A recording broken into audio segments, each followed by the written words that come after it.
Hello friends, ഞാൻ വീണ്ടും വന്നിരിക്കുന്നു. ഇപ്രാവശ്യം ഞാനൊരു റോബ്ലോക്സ് ഗെയിമായിട്ടായിരുന്നു വന്നത്. അതിൽ ബെസ്റ്റ് ഗെയിമാണ്, കുറച്ചൊക്കെ അതൊക്കെ നമുക്ക് പേടിയൊക്കെ ഉണ്ടാകുന്നൊരു ഗെയിമാണ് ബേക്കൺ. BAKON, bacon.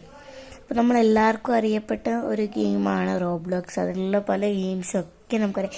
ഇപ്പോഴും കുറേ പേര് തൽക്കാലം കളിക്കുന്നുണ്ട്. ഫ്രീ ഫയറും പബ്ജിയും കോൾ ഓഫ് ഡ്യൂട്ടി ഒക്കെ മതിയാക്കി റോബ്ലോക്സ് കുറേ പേര് കളിക്കുന്നുണ്ട്. 1.5 ലക്ഷം ആൾക്കാരാണ്. ഞാൻ കഴിഞ്ഞ പ്രാവശ്യം ഗൂഗിളിൽ ചെക്ക് ചെയ്തിരുന്നു. അപ്പോൾ 1.5 ലക്ഷം ആൾക്കാരായിരുന്നു റോബ്ലോക്സ് കളിച്ചു. ഇപ്പോഴും കളിച്ചുകൊണ്ടിരിക്കുന്നത് 10 ലക്ഷം ആൾക്കാരായിട്ടാണ്. ഇത് ഇൻസ്റ്റാളാക്കി വെച്ച ആൾക്കാരൊക്കെ, പക്ഷെ കളിക്കാത്ത കുറേ പേരുണ്ട്. അതവിടെ വെക്കുന്നേ ഉള്ളൂ. ജസ്റ്റ് ഇടയ്ക്കിടയ്ക്ക് കളിക്കുന്ന ആൾക്കാർ 1.5 ലക്ഷം ആൾക്കാരേ ഉള്ളൂ. ബാക്കി കയറ്റി കളിക്കുന്നവർക്ക് 10 ലക്ഷം ആൾക്കാരുണ്ട്. അപ്പോൾ നിങ്ങൾക്ക് നിങ്ങളുടെ ഫോണിലോ അല്ലെ ടാബിലോ അല്ലെങ്കിൽ ലാപ്ടോപ്പിലോ അങ്ങനെ എവിടെയെങ്കിലും